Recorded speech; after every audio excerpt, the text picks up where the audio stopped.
No, nothing new.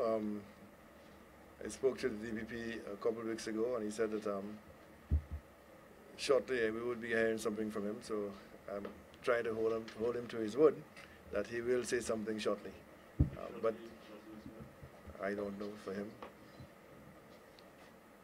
Your views on the backlog of cases, you're satisfied with how it's moved?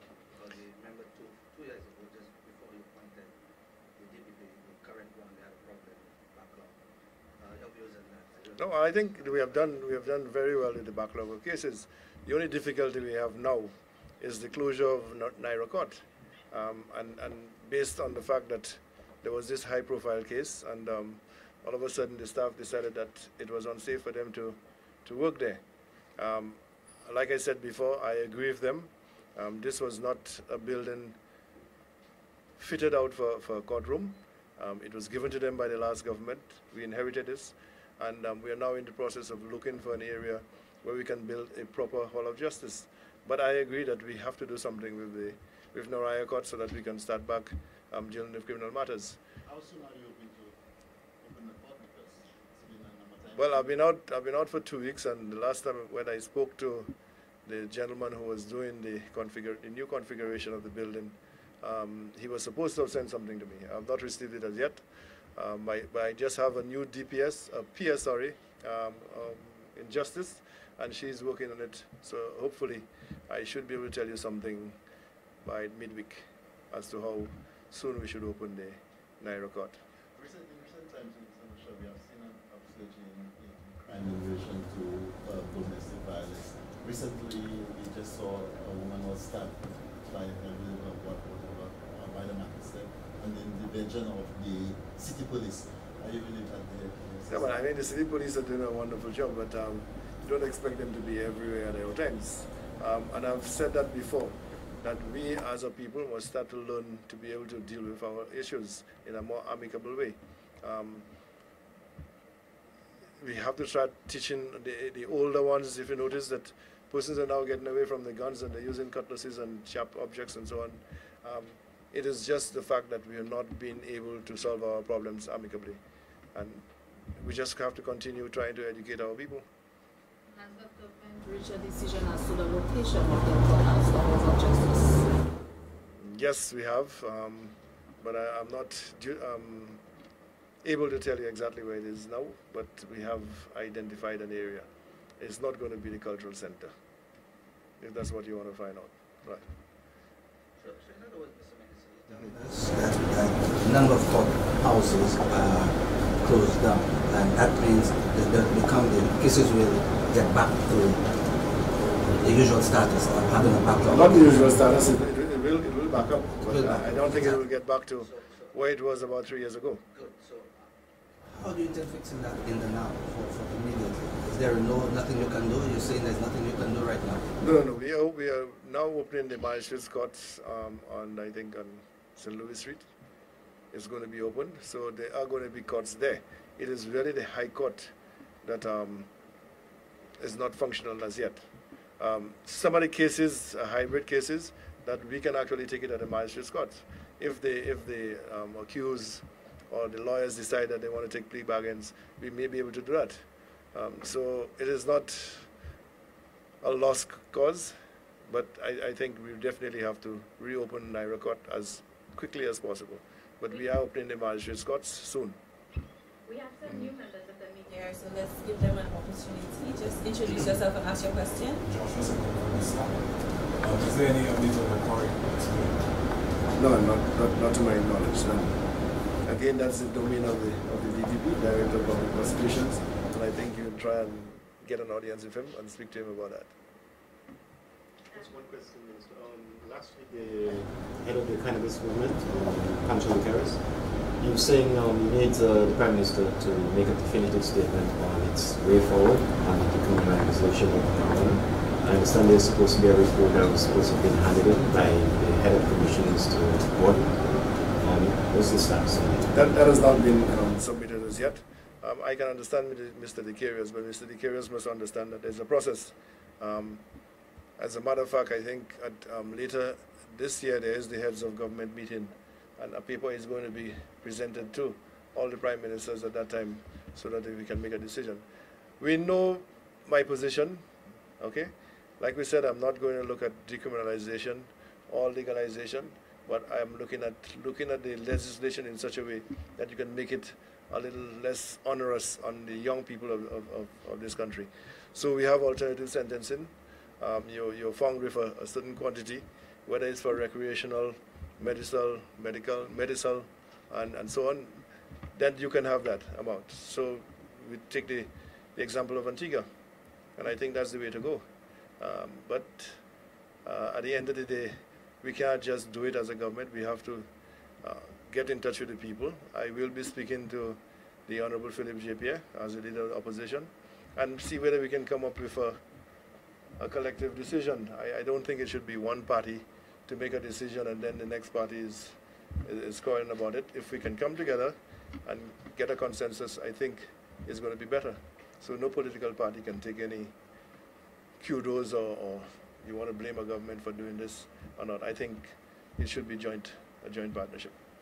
Mr. Winston, just to follow up on Stan's question, just one thing, Stand here today and tell us you're going to talk to the opposition leader. But the facts are that there is no funding given to the commission headed by God for it to do its work. That tells me that government is not serious about this. There was funding given. There was funding given. It's just that for you because the funding is there. It's in the consolidated fund. It's for to make the presentation to the PS at the time, and for the PS to source the funds for them. And so it is not. No. If I take the budget document for you, you will see that $80,000 was put aside for the Cannabis Association committee. Like I said, the monies are there sometimes, and we do not access it. You don't expect the minister to be the one to be signing documents and so on. I have a PS, I have a DPS. All right? I have the technocrats in the office. Those are the persons that must source the money for them. But the money was given. There is a cabinet conclusion to say so. Are they aware of that? Because they say that the money was... They know that. Again, like I said,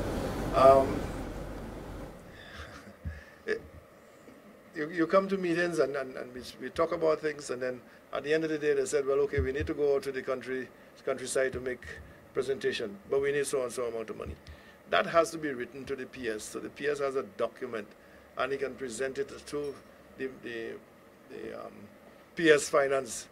Based on that document, the PS Finance can say, yes, from the $80,000 that have been allocated, I can then give you $10,000.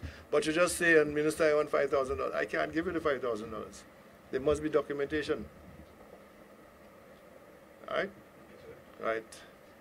Any other questions? Just one more. As it relates to the continuation of the fatalities, we see these increasing inside a year. What has the action been? Any concerns as it relates to that? We keep on talking about it, but we're not seeing action. Again, this is an activity for the police. I just came from doing what we call Carib Secure, where we're going to now do intelligence gathering, intelligence policing. We did, in fact, get a recommendation from the PS and the gentleman, Mr. Trim, who is going to be the director of the Carib Secure program in St. Lucia. So we'll take all the evidence of criminal activities, of fatal accidents, and then, based on the intelligence that we have received, we're going to drop some plans as to how to deal with these matters.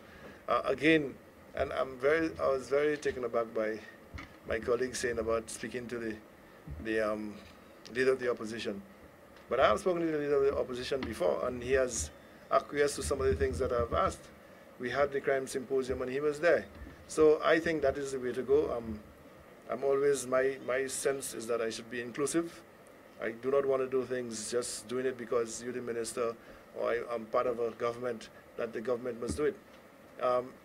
The opposition has a voice, and if that voice is channeled together with ours, I think we can get a much better conclusion. So I will be speaking to him about certain things with the Carib Secure.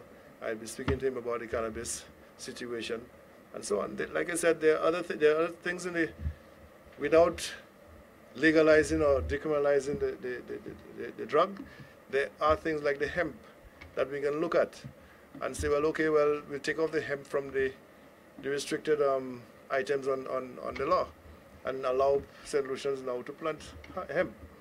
It is a crop that can make some money for St. Lucia. So I'm going to speak to him on that, and then we will have the discussion and decide how quickly we can do that. That one should not be too difficult.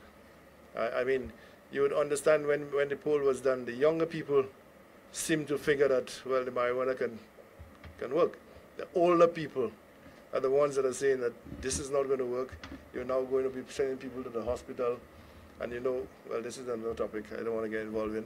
But at the end of the day, there are a lot of pros and cons, and government has to be very careful how you make that decision. Just one quick question. Yes, sir. In the absence of the data that you spoke about, analyzing the data about the road traffic fatalities, what is hampering the political will to implement things like breath analyzers and speedometers and what have you? I know this will have to go through a process, but what has been stopping that from implementing these things once and for all? Because we know for a fact, even in the absence of the data, that drunk driving and speeding has contributed to some of those road fatalities. And that's why we said that we're going to bring in the breathalyzer. We were looking at the speed guns. We had speed guns before. Again, because of our technical knowledge of the speed guns, it didn't work. So persons were saying because of the overhead wirings and telecommunication wires, those were interfering in the readings and so on. And so we are not versed and well equipped to deal with it, so we had to stop. But that does not stop the police officers from doing their job. The law is very clear that if a police officer stops an individual and he suspects that that individual is under the influence of alcohol, he can request that individual to take a blood sample. And the law is clear. The law says that if he refuses, it is evidence against him. It's evidence against him. So, I mean, in the meantime, these are things that we have done before. Why not continue doing it? So we're on the road, we're patrolling, we have seen fellas speeding and so on, we get them, you stop them, you realize that something is wrong, you ask them and say, well, okay, I suspect that you're driving under the influence of alcohol or drugs. I would request a sample from you. Are you willing to give me a sample? And he says no, because he knows that he has some alcohol in his bloodstream. You can go to court, and the court says the law is that the onus now is on you because you refused. Okay? So these are things that we can still use. You know, I've known police officers actually stopping people who they have recognized to be drunk and don't charge them, but bring them to their homes. They have done it, you know. Thank Okay? you, Minister. Thank you very much. Right. Did I have anything here? No, I didn't have mine there. No.